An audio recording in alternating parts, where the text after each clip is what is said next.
All right, welcome to another deep dive. Yes. Today, we're diving into the world of magic and psychic witchcraft with Mat Auryn. We're going to be exploring his two books, Oh, exciting. Psychic Witch and Mastering Magic. Okay. So you can get a real feel for Auryn's approach, understand the key concepts he really emphasizes, Yes. and see how these two books are actually connected. Yeah, I'm curious about that. Right. I mean, they sound like two separate things. Kinda, yeah. Yeah, and to really get a grasp of Auryn's work, we've gathered reviews from people like Ivy the Occultist and Foolish Fish. Oh, nice.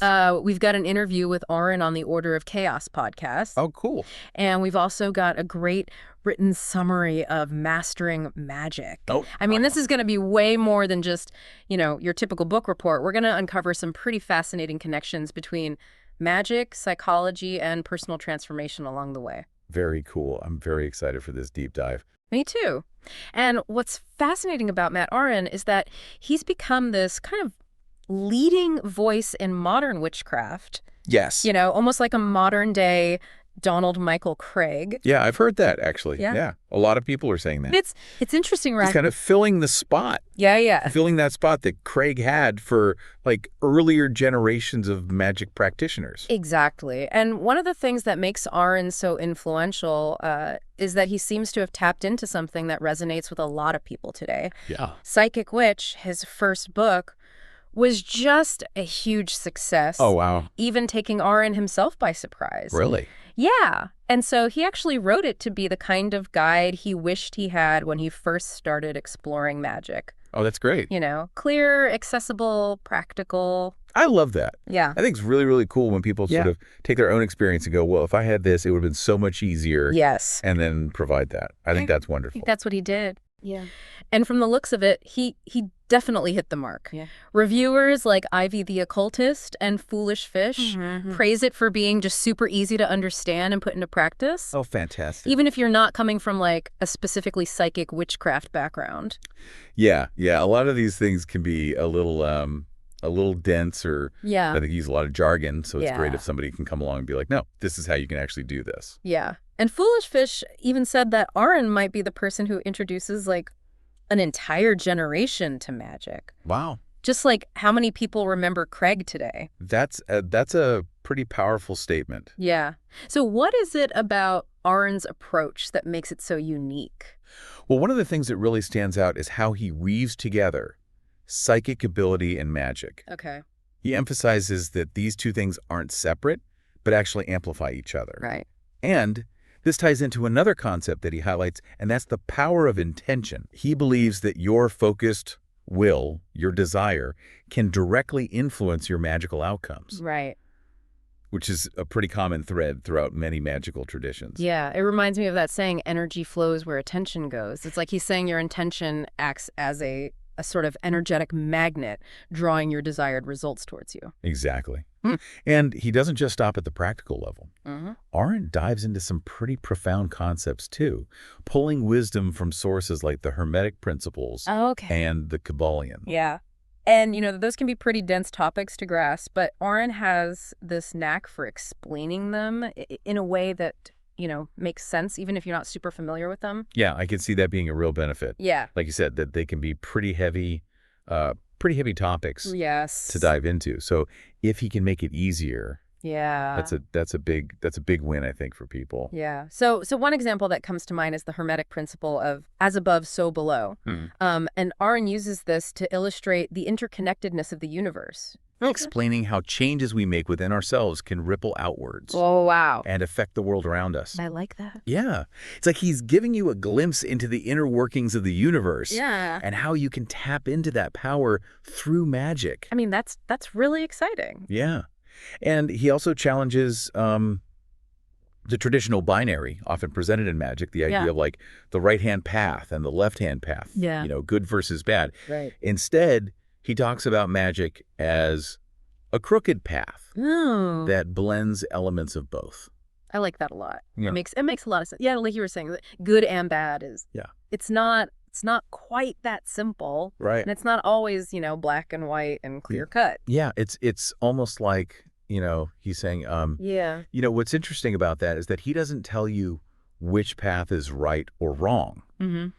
Instead, he just encourages you to find what resonates with you, explore and personalize your practice. Yes, I love that. Yeah, which is a refreshing perspective in a field that can sometimes be pretty dogmatic. Absolutely, yeah. It's like he's saying, there's no one-size-fits-all approach to magic. Yeah. You do you. I love that. Which brings us to his second book, Mastering Magick, Okay. which builds upon the foundations laid in Psychic Witch. Right.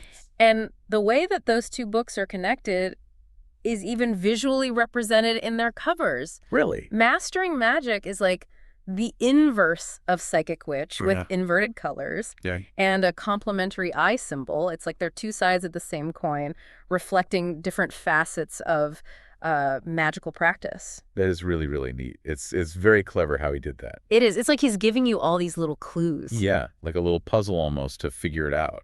Exactly. And speaking of connections, something I found really interesting is how Auryn incorporates techniques and adaptations for, neurodiversity. Oh, very cool. Yeah, it's not often that you see that level of inclusivity in magical texts. Yeah.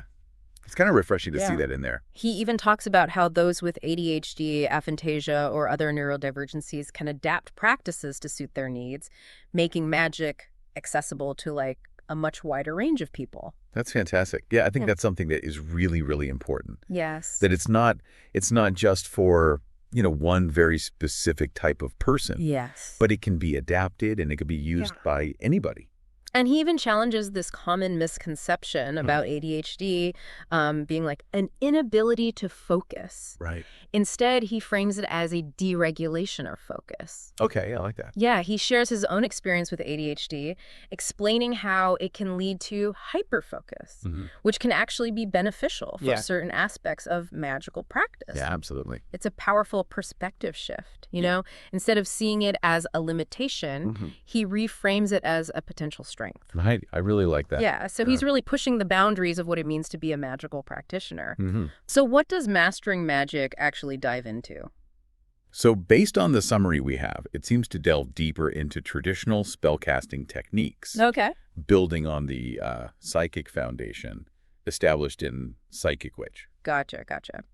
And one of the key concepts he emphasizes in Mastering Magick is the importance of magical timing. It's not just about, what you do, but when you do it. He even uses this really cool analogy. Oh, I always like a good analogy. Me too. What is it? So he compares magical timing to adding bumpers to a bowling lane. Oh, okay. Yeah. I get it. Yeah.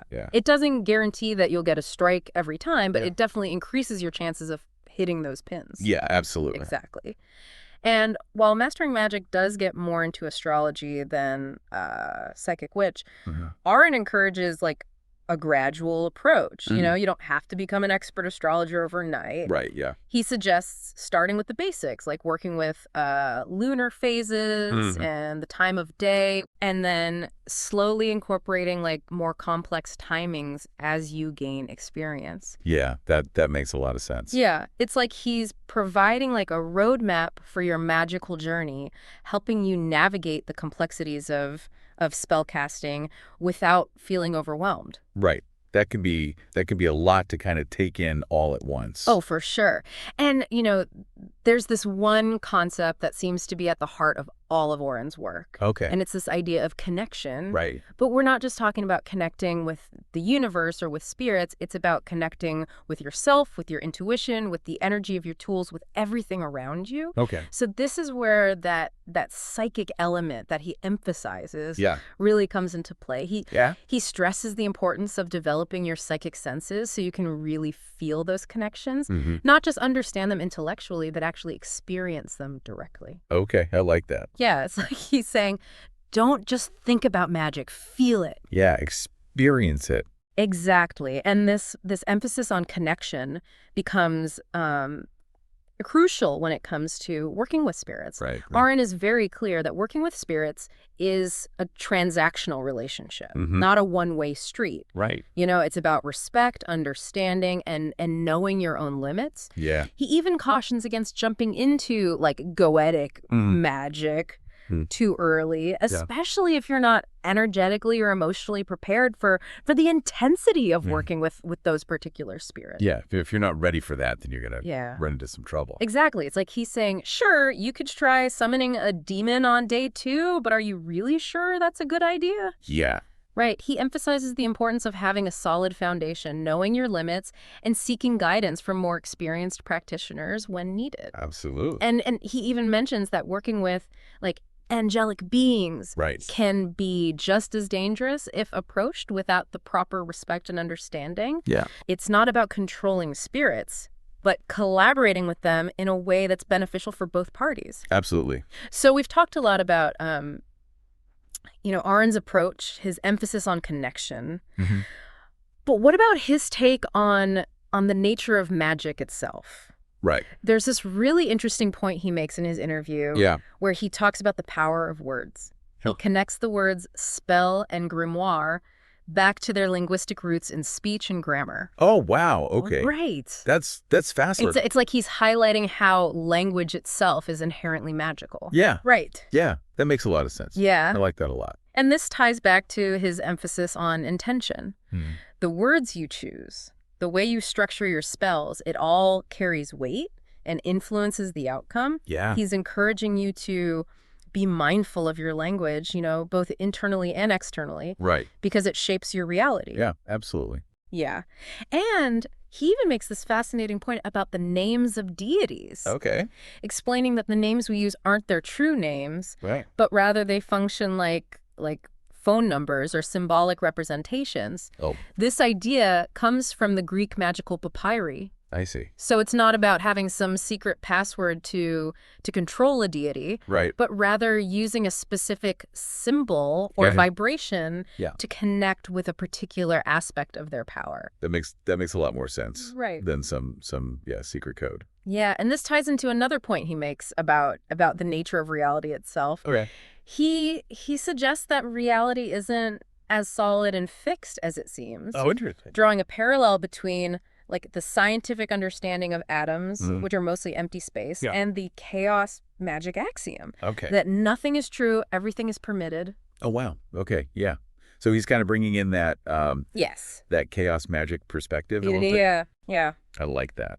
It's like he's saying that if we can change our beliefs and perceptions, we can literally change our experience of reality. Okay, yeah.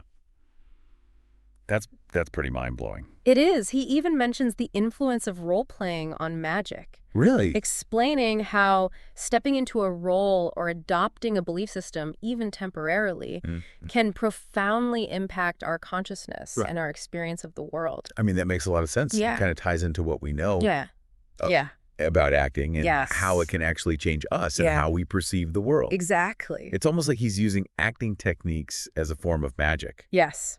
That's really interesting. So what's fascinating here is that he's blending scientific and magical perspectives. Yeah, I like that. He's not saying that science is right and magic is wrong, or vice versa.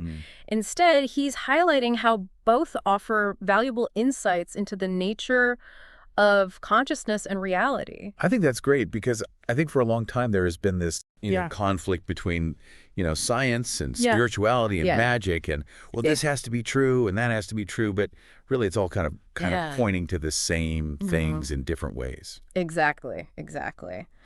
So what does this all mean for someone who's just starting to explore magic? Right. What's the key takeaway here? I think the main message is that magic is more accessible than we often think. Oh, okay. It's not about having special powers or being born with, a gift or something like that. Right. It's about developing your natural abilities, understanding the principles at play, and, being willing to experiment and find what works for you. Yeah, it really boils down to that. Absolutely. It's about exploring and finding what works for you. Yeah. Your personal approach to magic. Absolutely. I love that. One of the things that makes Mat Auryn so relatable is that he doesn't shy away from sharing his personal experiences. Yes. He's very open about his struggles with ADHD. Yeah. And how he's learned to kind of work with it. rather than against it yeah. in his magical practice. That really struck me too. It's like he's saying, hey, I'm not some perfect magical being. Yeah. I have challenges just like everyone else. Yeah, he's a real person. Yeah.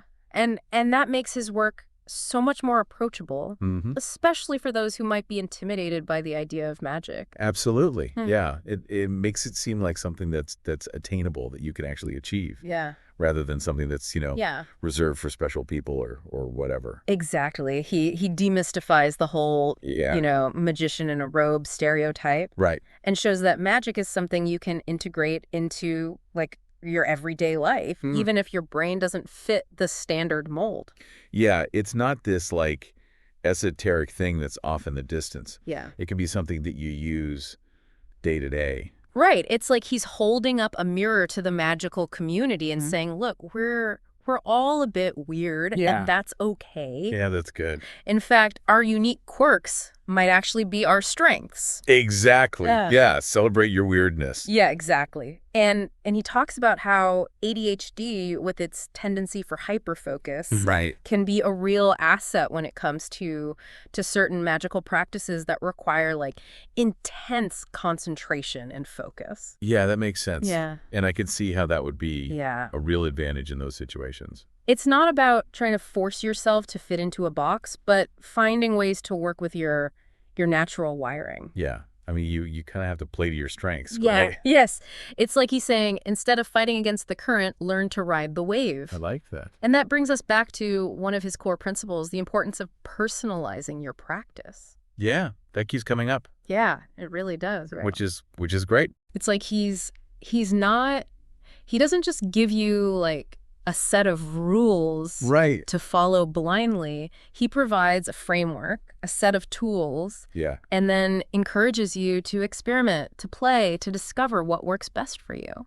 I think that's so important because everyone is different. Yes. And what works for one person might not work for another. Yeah. It's like he's handing you a magical toolbox and saying, go create something amazing. Yeah, I love that analogy. Yeah. The magical toolbox. Yeah. And he even encourages you to, like, revisit spells and exercises you've done before with a fresh perspective. As your understanding grows, so too will your ability to work with, like, the subtle energies of magic. Yeah, I can see how that would be beneficial. Yeah, you're constantly learning. Yeah. Right? It's a reminder that the journey of magic is ongoing. Absolutely.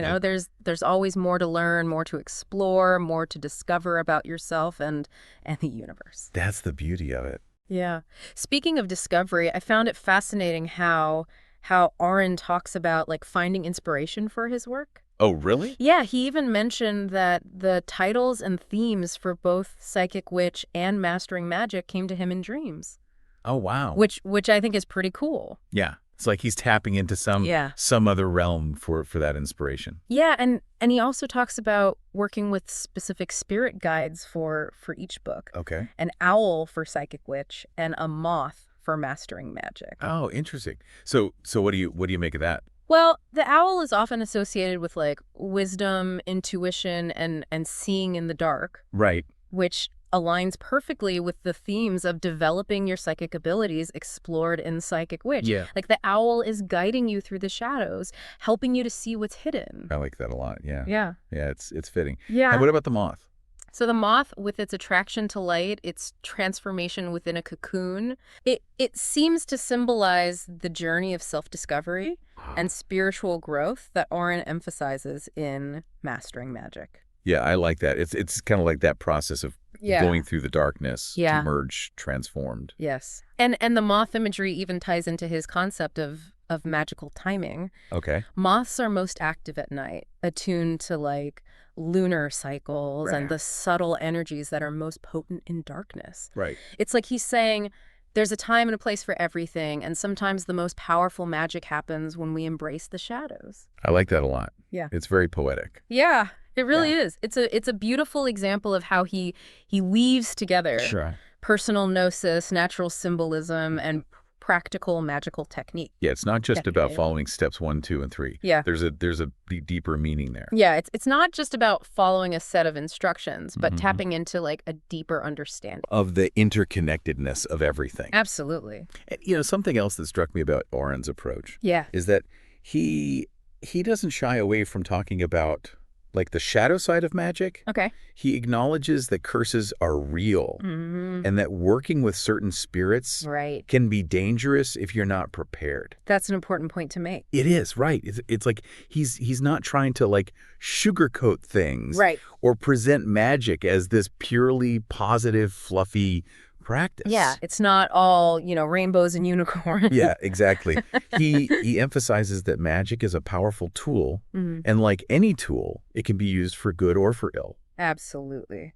But he's not advocating for like reckless experimentation either. Yeah. He's really stressing the importance of a mindful and responsible approach to working with magical energies. I think that's very important because it can be very powerful, and you can have some pretty intense consequences if you're not careful with it. And I appreciate that he's honest about his own limitations. Yeah. He's not afraid to say like, hey, this is beyond my scope of expertise, or I'm not comfortable working with this particular type of energy, you know. He encourages readers to know their limits and to seek out guidance from more experienced practitioners when needed. Yeah, it's okay to say, I don't know. Yes. And I need help with this. Yeah.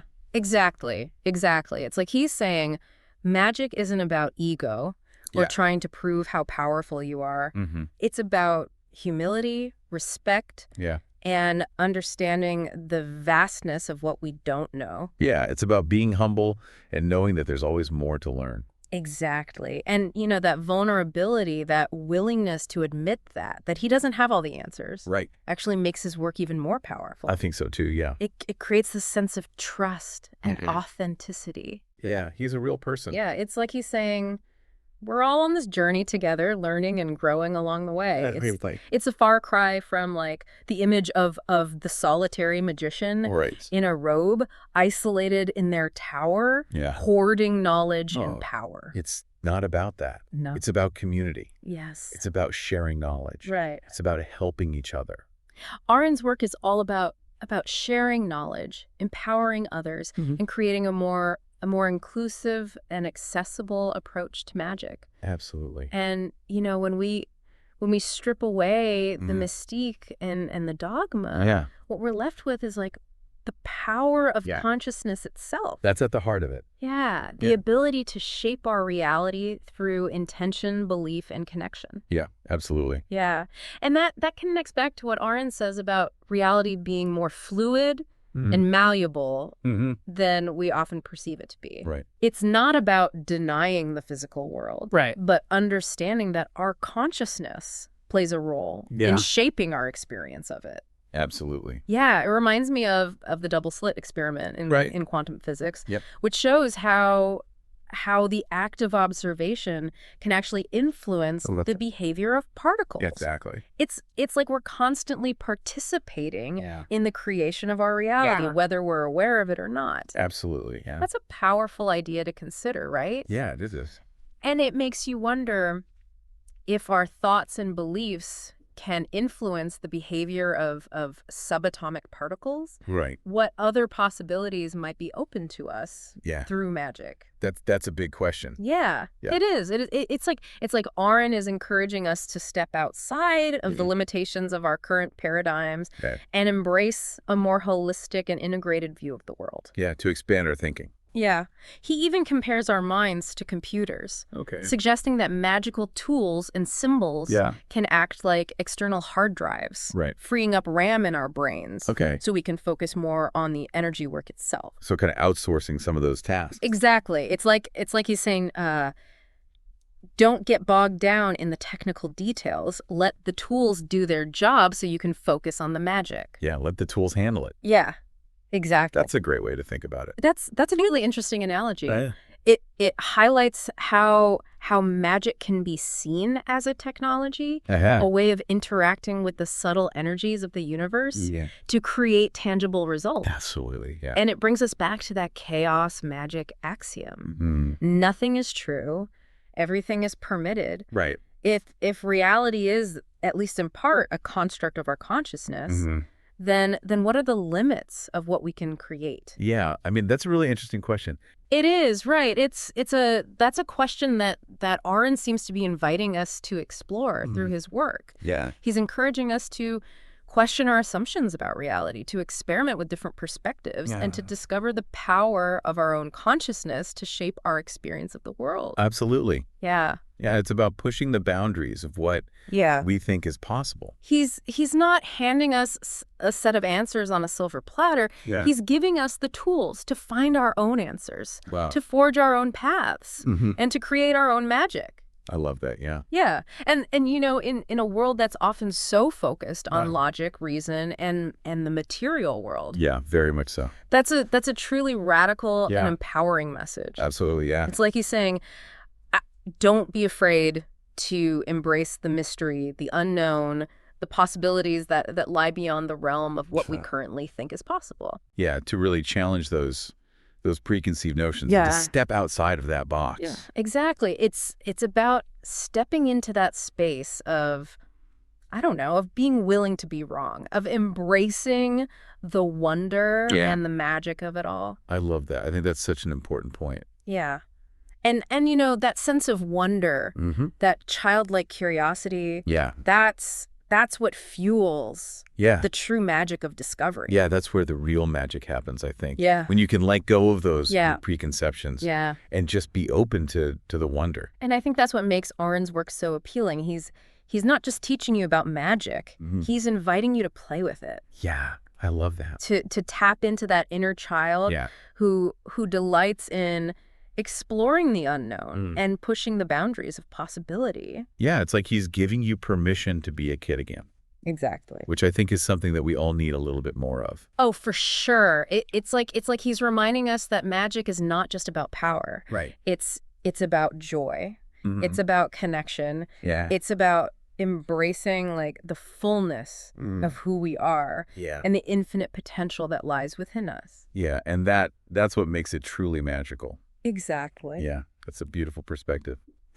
You know, it really feels like Auryn is kind of ushering in this new era of magic, one that's more transparent, more relatable, and just more integrated into everyday life. Yeah, I agree. Right. And, you know, it's interesting how his work kind of challenges us to think differently about the relationship between magic, psychology, and spirituality. Yeah. It's like he's blurring the lines between these disciplines, suggesting that they're not as separate as we often think. That's a great point. Yeah. You know, in one of the interviews, he talks about magic being at its core like a form of self-hypnosis. Oh, interesting. Yeah. That's a really intriguing concept. Yeah. And it makes a lot of sense when you think about it. Yeah. After all, both magic and hypnosis are about influencing the subconscious mind, using focused intention and belief to create change. Right. He's suggesting that by changing our internal state, our beliefs and perceptions, we can actually change our experience of reality. Yeah, it's about changing yourself from the inside out. Yeah. And then seeing how that reflects in the world around you. Exactly. So this brings us to a question that's probably been lingering in your mind throughout this whole deep dive. Okay.